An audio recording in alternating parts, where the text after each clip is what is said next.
What is up, guys? My name is Scourge and you're watching Anyone Can Trap, the YouTube and Patreon series designed for absolute beginners and above in FL Studio who want to learn how to make electronic music.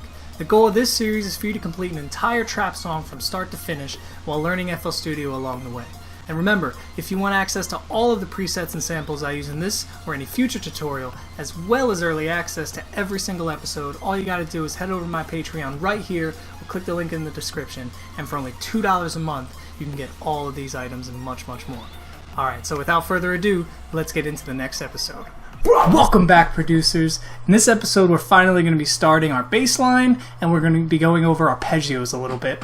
And I actually forgot to go over something in the last episode, which I quickly wanted to recap on, is that when I made this second synth line that had the, after 2 bars it rose in notes, I wanted to make that separate from the first synth line we made with the repetitive D note.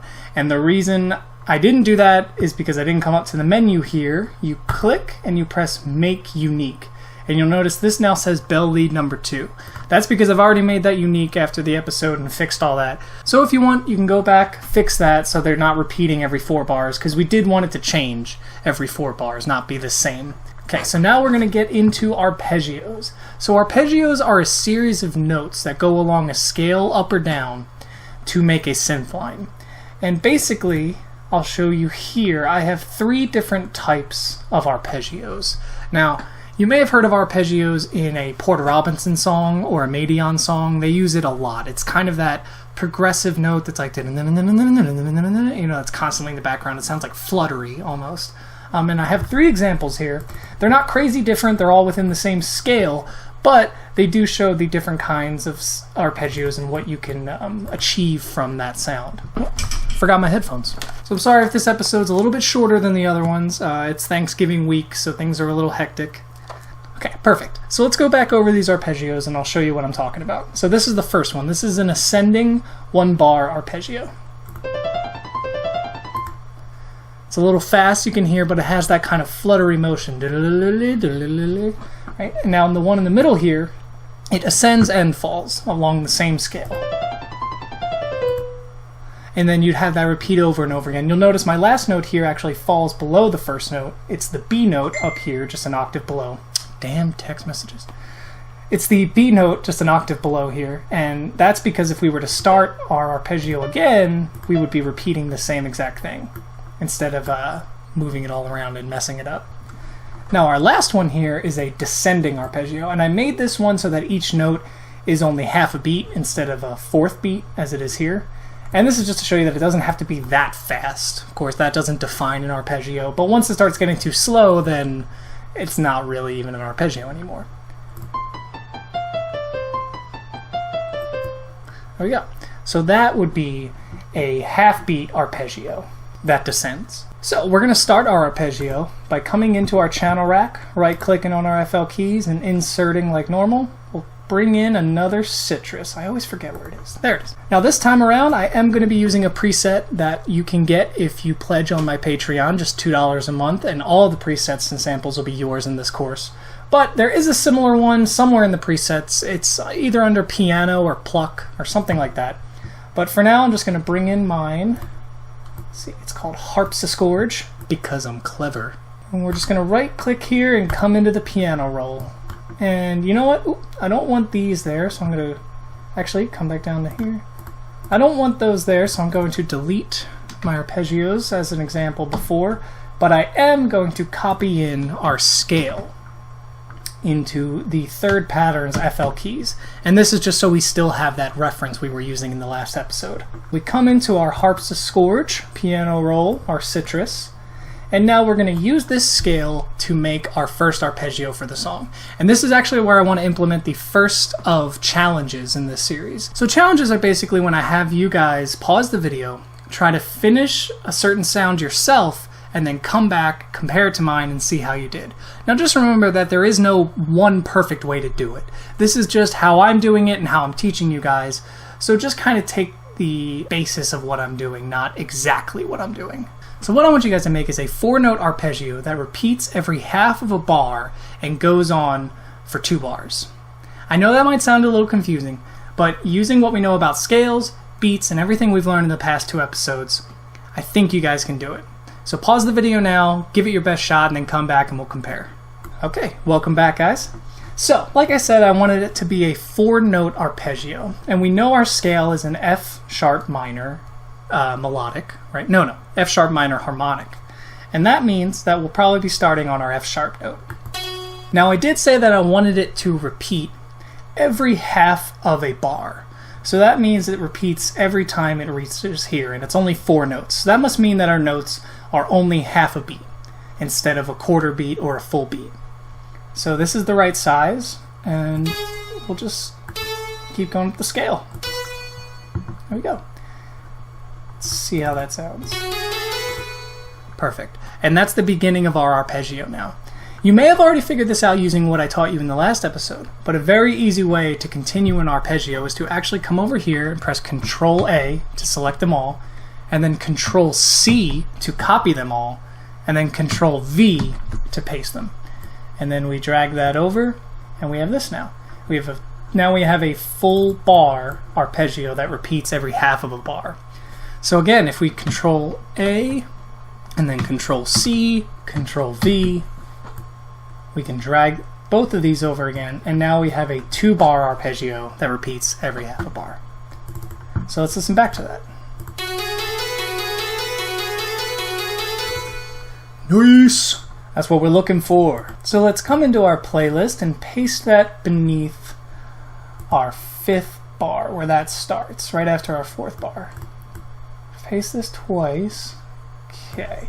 Now, I wanted to kind of lead in, and this is where I'm going to show you guys how automation clips work, because I don't want it to abrasively just start off right away. So we're going to come into the channel rack, go to the volume knob here, we're going to right-click on it, and we're going to create automation clip. Now, you'll notice it pops up at the bottom here. It may not if you're on unsorted or all, it'll be under something different, but under all, you'll see it down here. And that has created an automation clip in our playlist.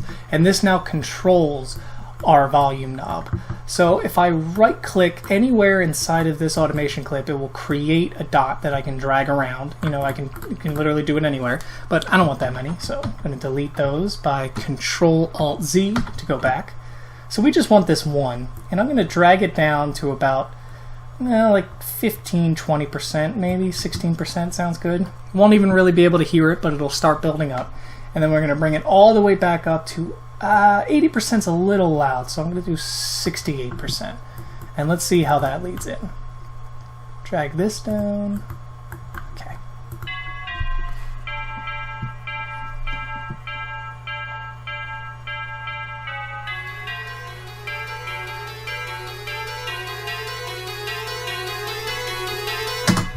That sounds pretty good.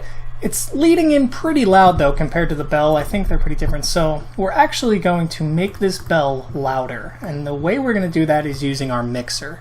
So the easiest way to put this into a track in our mixer immediately that's unopened or unoccupied is to just press track right here, and it'll throw you into the first open track on a mixer. Or you can come into it and press Control L, I believe, and that will put you into the next open mixer as well. So now that we're in our mixer, I'm going to show you how limiters work, and this is how we're going to boost the sound of our synth a little bit, because it's a little quiet, and I don't want to turn it up too much in our channel rack.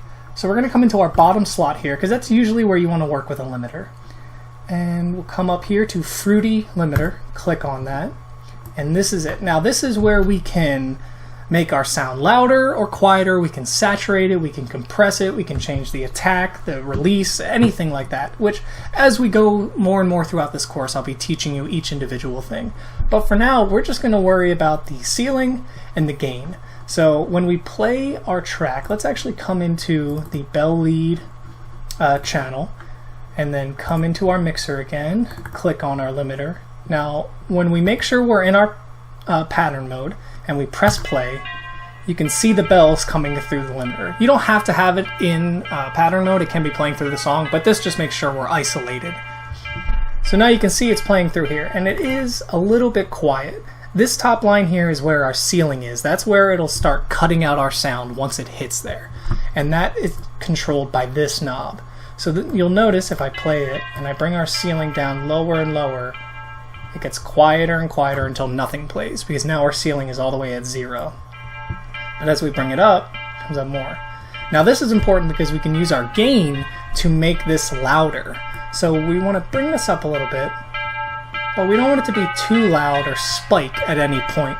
So we're going to bring our ceiling down to pretty close to the tip of these notes. And you'll notice right here, let me pause it. Right here, you'll notice that there's a little bit of ducking. And what that is this sound now hit the ceiling and it's being pushed down so that it equals out with the rest of the sound. So now we have a slightly louder synth. I'm going to turn it up a little bit more, raise our ceiling a little bit, and then I'm just going to turn down my laptop. Perfect, that was a little too loud. Okay, now let's listen to it. I'll unpause. Nice, that's a good volume that we're looking for. So we'll come back into our playlist. We'll come back into our playlist and listen to how it sounds.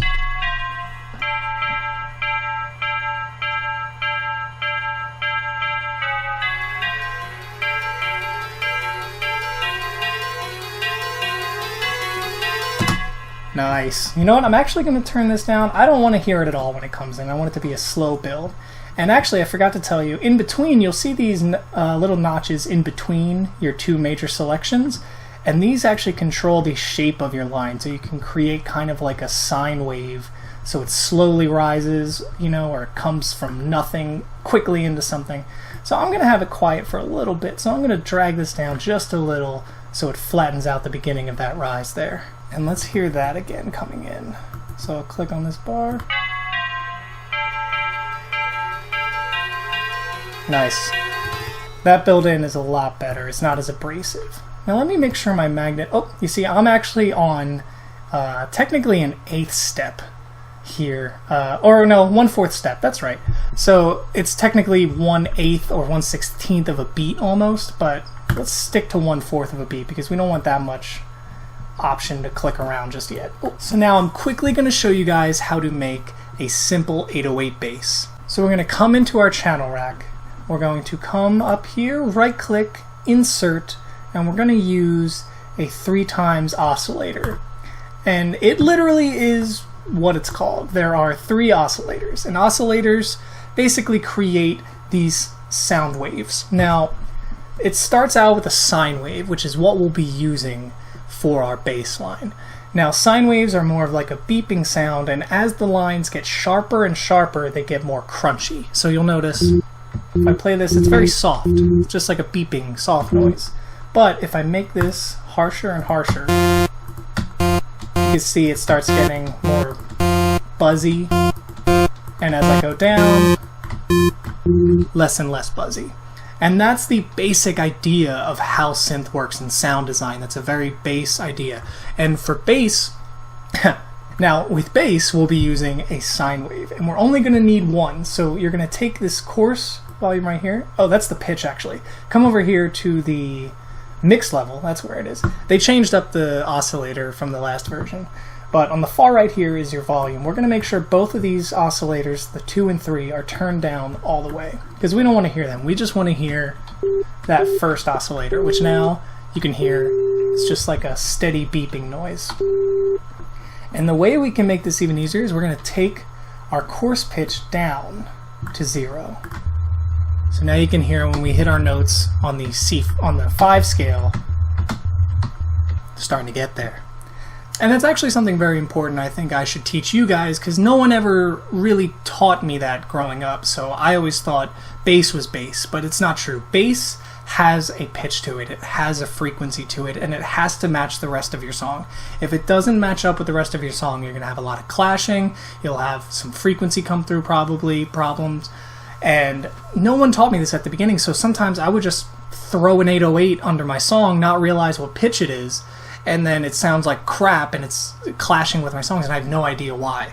And it's because my bass wasn't at the same pitch or tone as the rest of my song. So that's really important. So make sure that we don't just click this here and then it's like, okay, now we have an 808 bass, you know, because that's just going to do it at the C5, the very middle. That's not the pitch we're at. So we're going to come into the piano roll and we're just going to find the right bass. Clearly not. Oh, getting closer. There we go. That's the bass we're looking for. That nice deep 808. We're going to just throw that at an F sharp because we know that's the key that our song is in. So now we have a nice bass line. And literally, it's that easy to make bass. It doesn't sound perfect, you know, but it really is that simple of a concept. Now, to make it sound even better, is we're going to bring it into our track, which is our mixer on the 6th track, and we're going to come into this slot here, and we're going to bring in a wave shaper and bring up this line right here. Okay. Now, when we play our bass, you'll notice there's a little more saturation. The high notes have kind of been pushed up so that you can hear them more alongside those low notes. Because if all you can hear is the low range of the bass, you won't really be able to hear it in your mix when you're listening to it through like laptop speakers or, you know, small headphones or something like that. You would need a sound system to even feel or hear that bass. But with this, it kind of pushes those sounds up. It's like a saturation. And the best option is to usually find where that line is and then actually create a bend there. So we'll create it right here. It's a little too much. Let's bring this down. Oh, sorry. It's actually this one. So there we go. So now we can control that perfect dirtiness that we want. There we go. For me, that's pretty good. Now my headphones, they aren't perfect for production, and I notice sometimes listening back things kind of sound like crap, but don't worry, we're going to clean all of this up later in the mixing and mastering section of our episodes. But for now, I'm just giving you the very basis. And also another way to bring out that saturated sound is to come in down here to slot 10, bring in a limiter, and then mess with your saturation a bit. You know, play with your note, and you can hear it kind of change that crunchiness to it. So if I just let that play,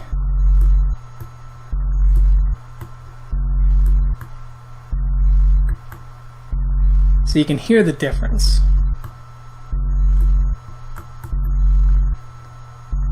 So I'm going to put it right there. Perfect. So now we have our bass. Let's just put a kick under that, which actually, I'm not sure if I loaded in all this yet. So let me do that. There we go. So let's put our kick in. Listen to that. Nice. Now, another tip for bass is to actually come into here, come into your parametric EQ too. Now, EQing basically controls the range of the sound. Up here is your higher end, so it's where more of your hi-hats, your white noise, high-pitched screeches, all that, you'll see most of that happening up here. Your mid-range is where vocals usually are, snares, stuff like that, you know, synth lines, and then down here is your bass. So you'll notice we're in pattern 4. If I click this, you can see where our bass is really coming through there. So when we play, you can see our bass coming through there. But now a kick, which we have in our channel rack already, usually comes in at about an 85 hertz here. So what I usually like to do is come into around 90, 88, 85, and then bring this down to make a notch in our EQ. And you'll notice that it controls these knobs over here, and these up here control what kind of notch you're going to have. So in this case, we can go up or down. If we were to change this, it's now a high pass. So anything we do will make sure that the high is coming through, and then so on and so forth. Low pass, and then, you know, straight cut, all that. So what I usually like to do is cut out that little notch there, because when the kick hits, you can now hear the kick a little more full come through. You notice that? And I'll exit this. See, it's a little bit quieter. This makes sure that the kick has more space to breathe and can really come through and doesn't sound, you know, light or saturated or anything like that. So let's bring it into our playlist, put it right here, begin our bell lead again, and have our arpeggio keep repeating. And I'm actually going to turn down our arpeggio when it leads up because I just want it to kind of be a background. I don't want it to be a forefront synth.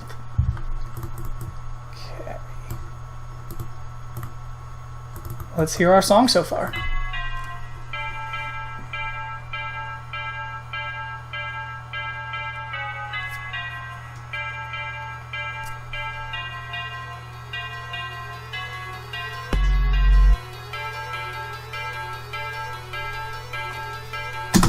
We got bass. Sweet. Alright guys, so I'm going to have to wrap up this video now, but in the next episode I'm going to show you how we're going to change the release of that bass so it lasts a little bit longer. We're going to add our snares, the rest of our drums, we're going to fix up our arpeggio a bit. But thank you guys so much for watching. Remember, if you want any or all of the presets used in this or any future tutorials, all you got to do is head over to my Patreon and pledge $2 a month, and you will get all of that, plus early access to my videos, plus free downloads and everything else under the sun. And I can't thank you guys enough who have donated so far. You're literally beginning the stages of changing my life already. I can now afford Hulu just for making these courses, and that alone is mind-blowing to me. So thank you guys so much. I hope you continue to watch this series, and I will see you in the next video. Peace!